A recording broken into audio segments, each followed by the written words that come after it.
ताबडतोब माहिती हवी आहे. लवकरात लवकर आऊसाहेबांना शोधा आणि मला फोन करा. मी वाट बघतोय.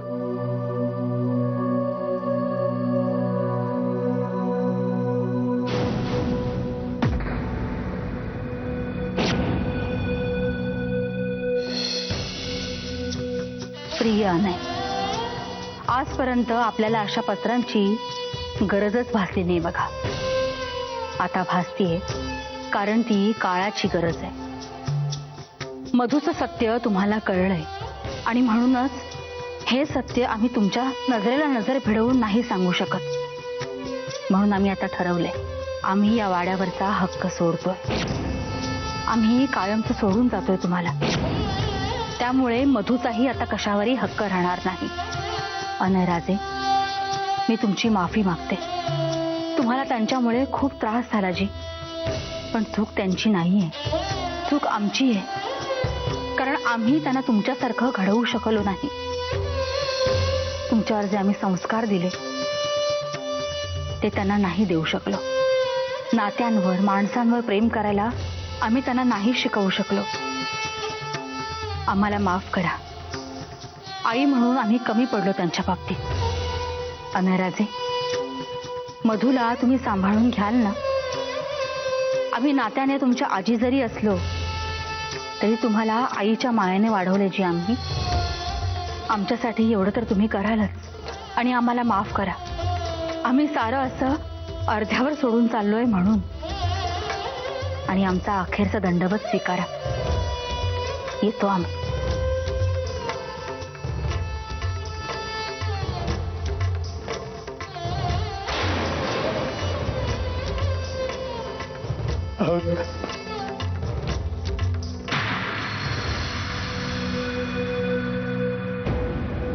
रोमिला, मला खूप वाईट वाटतं ग तुझं.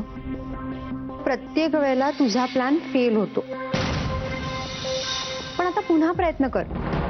बघूया तरी या वेळेला तरी जमतंय का तुला?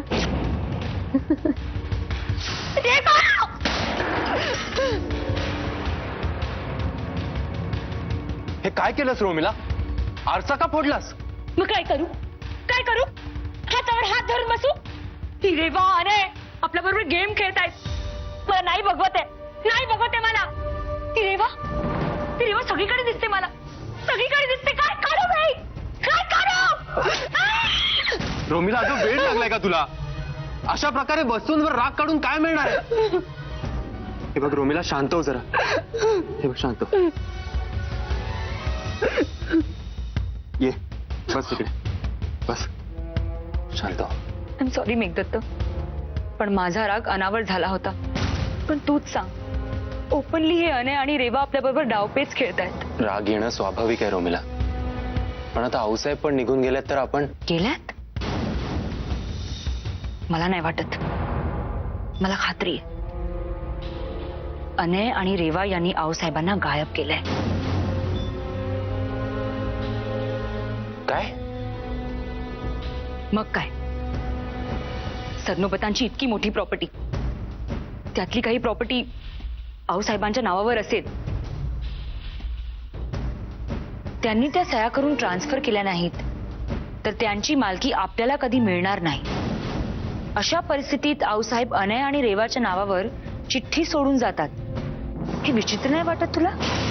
म्हणजे तुला म्हणायचंय की काहीतरी प्लॅन शिजतोय आणि आपल्याला त्याचा वासही लागू देत नाहीयेत. त्या पत्रात खूप काही दडलंय मेघदत्त, मला खात्री. मग अशा वेळी आपण काय करायचं? ती चिठ्ठी मिळवायची कशी? एकतर त्या चिठ्ठीबद्दल आपल्याला माहिती आहे हे कुणालाही कळून द्यायचं नाही. आणि त्या चिठ्ठीचं काय करायचं ते मी ठरवीन. तू गप्प राहा. एकदा का ती चिठ्ठी माझ्या हातात आली की रेवा माझ्या ताब्यात येईल. आपल्या हातून आरसा फुटणं म्हणजे 7 जन्माचं नष्टर असं म्हणतात. रेवा, आता तूच बघ मी नष्टर म्हणून कशी तुझ्या मागे लागते ते. याच जन्मात तुला 7 जन्म आठवायला नाही लावले ना तर नावाची रोमिला नाही.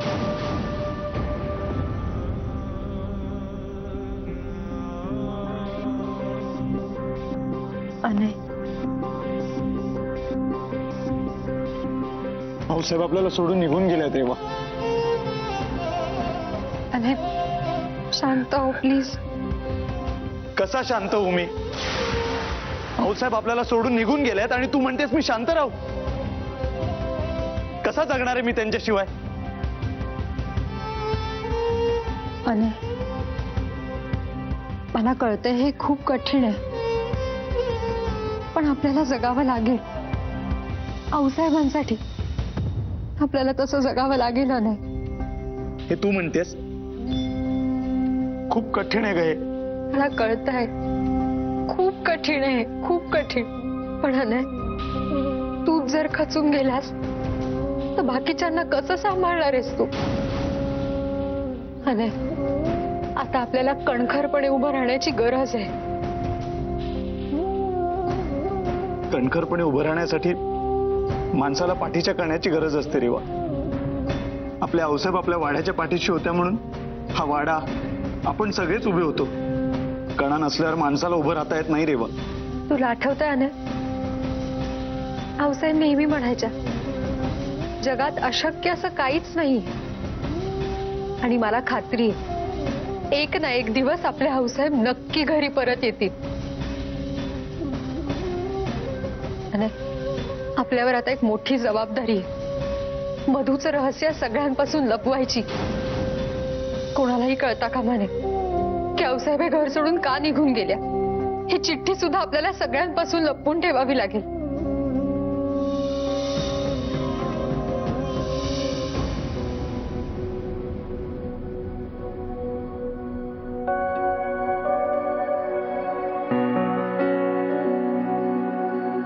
आऊसाहेब कुठे आहे जी तुम्ही? कुठे सोडून गेला आम्हाला? या गुंडप्पाला तुमच्याशिवाय कुणाचा आधार आहे आऊसाहेब? कुणाचा आधार आहे? परत या आऊसाहेब, परत या. हे तुमचे शाल, तुमची खुर्ची बघून तुम्ही इथं असल्याचे भास होतात आऊसाहेब. हे भास खरे करण्यासाठी तरी परत या आऊसाहेब, परत या.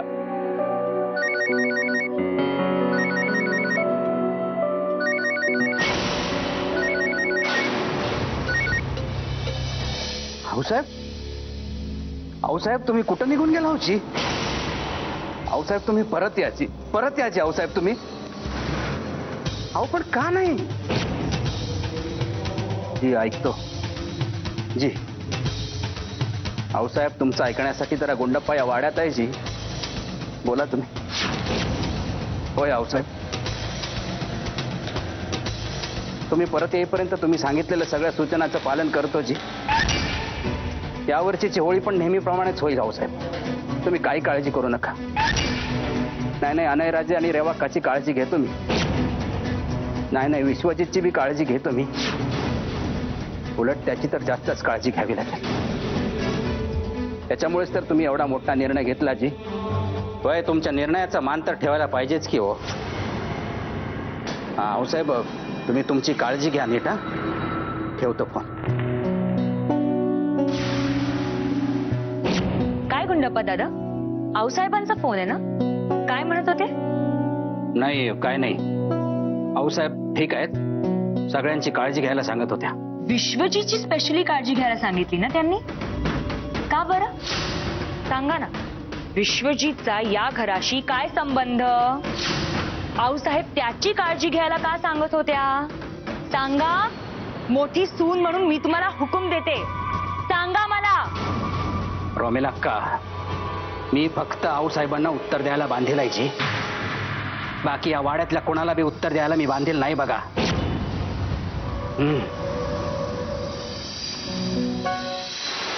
काळजी घ्या. आमच्या नाकाखाली काहीतरी शिजवताय आणि यांना काय वाटलं आम्हाला वास येणार नाही? सगळीकडे नाक खुपसते ना मी. आता तर यांना दाखवूनच देते. या प्रकरणाच्या खोलापर्यंत मी शिरणारच. घरच्यांनी जरी मदत केली नाही ना, तरी मला माहिती आहे की या प्रकरणात मला कोण मदत करू शकेल ते. विश्वजीत.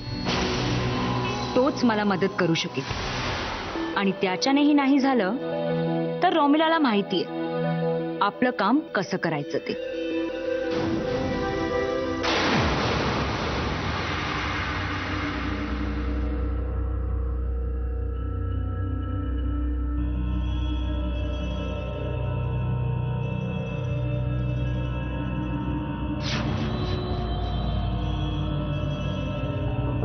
मला जे उत्तर हवंय ते मला इथेच सापडणार. विश्वजितचा आऊसाहेबांशी काय कनेक्शन आहे ते मला शोधायलाच हवं.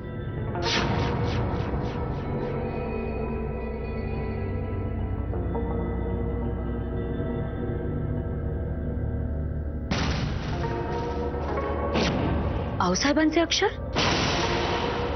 पण त्यांनी विश्वजितला पत्र का लिहिलंय?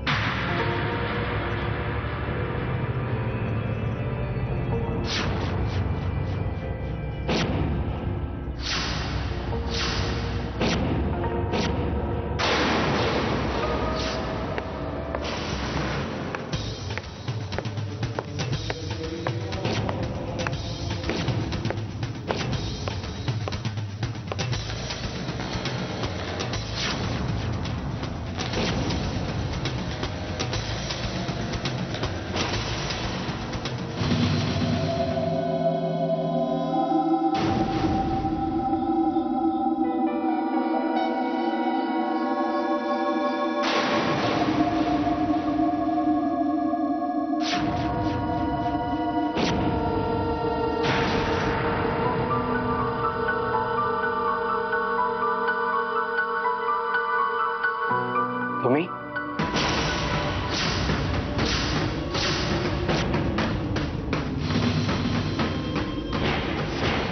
तुम्ही इथे काय करताय? मी मी ते तुम्ही सकाळपासून दिसला नाहीत ना म्हणून. मग पण तुम्ही तर रूम मध्ये नव्हतात. यात एवढं घाबरण्यासारखं काय आहे? घाबरलाय कोण? मी कुठे घाबरलीये? ते तर मी आपलं चेहरे वाचतायत त्यात मला, आणि तुम्ही टेन्शन मध्ये आहात ते स्पष्ट दिसतंय. ते मी तुम्ही तुमच्या रूम मध्ये नव्हतात आणि वाऱ्याने सगळे तुमचे पेपर्स खाली पडले तर ते मी सावरत होते आणि अचानक तुम्ही आलात तर मी जराशी दचकले, बाकी काय नाही. जराशा दचकलात, पण तुम्हाला बघून असं वाटतंय की तुम्ही खूपच दचकलाय. नाही असं काही नाहीये. काय घेणार तुम्ही? काही नको, या तुम्ही. असं कसं? चहा कॉफी काहीतरी घ्यावंच लागेल. नको म्हटलं ना.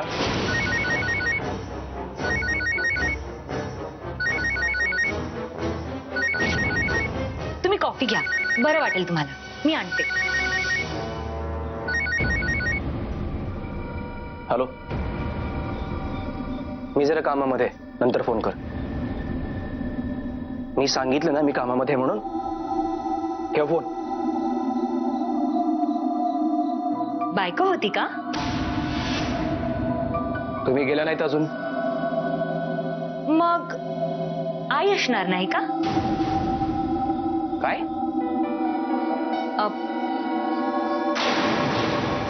ते पुरुष नेहमी बायकांसोबतच असं बोलतात ना फोनवर, म्हणून वाटलं की तुमची बायको असेल किंवा आई. कोण होतं फोनवर? पुरुष बायकांशी असं बोलतात हा गैरसमज काढून टाका तुम्ही. काढला, पण ते काढून टाकणं माझ्यासाठी जरा सोपं व्हावं म्हणून तरी सांगा ना, कोण होतं फोनवर?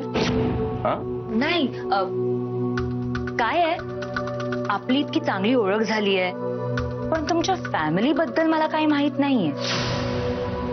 नाही म्हणजे असंच मला विचारायचं होतं की कोण कोण आहे तुमच्या फॅमिलीमध्ये?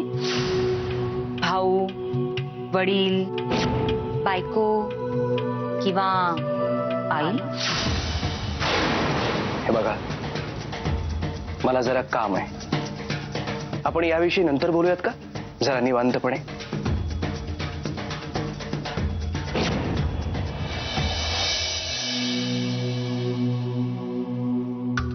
तुमच्या घरात कोण कोण आहे हे लपवून काही फायदा नाहीये विश्वजितराव.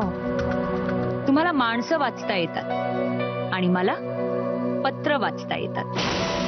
आता तुमचं हे रहस्य जगासमोर उघड पडणार आणि ते करणार तुमचे लाडके रेवा आणि अनय.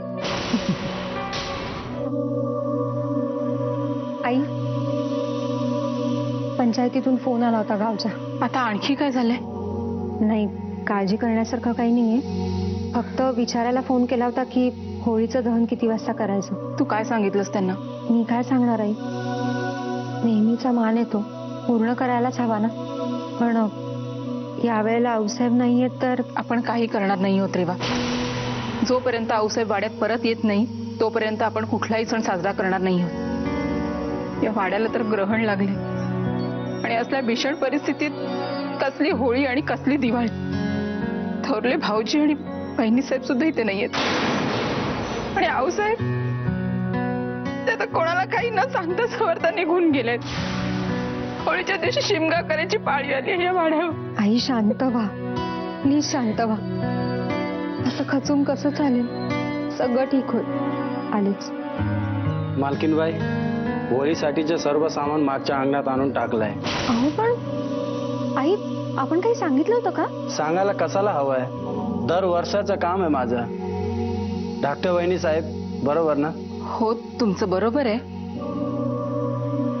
पण यावर्षी आम्ही होळी नाही साजरी करणार. अक्का, यावर्षी होळी एकदम जोरात होणार बघा.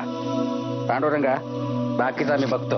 हे घ्या पैसे. हा, जावा तुम्ही. गुंडप्पा दादा, हे काय करताय तुम्ही? आऊसाहेब वाड्यात नसताना तुम्ही असा विचार करूच कसा शकताय? अक्का साहेब, हा विचार माझा नाही जी. हा तर रावसाहेबांचा आदेश आहे. काय? आऊसाहेबांचा म्हणजे? मला आऊसाहेबांचा फोन आला होता बघा. त्यांनीच सांगितलं मला की ह्या वर्षीची होळी सुद्धा दरवर्षीप्रमाणे अगदी धूमधडाक्यात साजरी व्हायला पाहिजे. आऊसाहेबांनी फोन केला होता? कशा आहेत त्या? कुठे आहेत त्या? आणि परत कधी येणार आहेत? तुम्हाला जे वाटतंय ना ते मला सुद्धा वाटलं होतं जी. पण आता आऊसाहेबांनीच ठरवलं म्हटल्यावरती आपण तरी काय करणार हो? त्या कुठे ते त्यांनी सांगितलं नाही, पण त्या सुखरूप आहेत बघा. आणि आऊसाहेबांनी मला सांगून ठेवलंय की हे अनयराजांचं आणि रेवाक्काचं, मेघदत्तचं आणि रोमिलाचं पहिलं होळी आहे, तेव्हा ते धूमधडाक्यात साजरं व्हायला पाहिजे बघा. आऊसाहेबांची अशी इच्छा आहे ना, पण तसंच होईल. आऊसाहेब सुखरूप आहेत ना, हे ऐकल्यावरच मला हुरूप आलाय. आणि आऊसाहेबांच्या मनात आहे ना, अगदी तशी होळी आपण साजरी करूया आता. धूमधडाक्यात साजरी होणार या वर्षाची होळी. सगळ्यांचे खरे रंग बाहेर पडणार. आऊसाहेब, तुम्ही असायला हवं होतं तिथे. तुमच्यासाठी ही होळी खूप महत्वाची ठरली असती. चला ठीक आहे, तुम्ही नाही तर तुमचा मुलगा आहेच ना.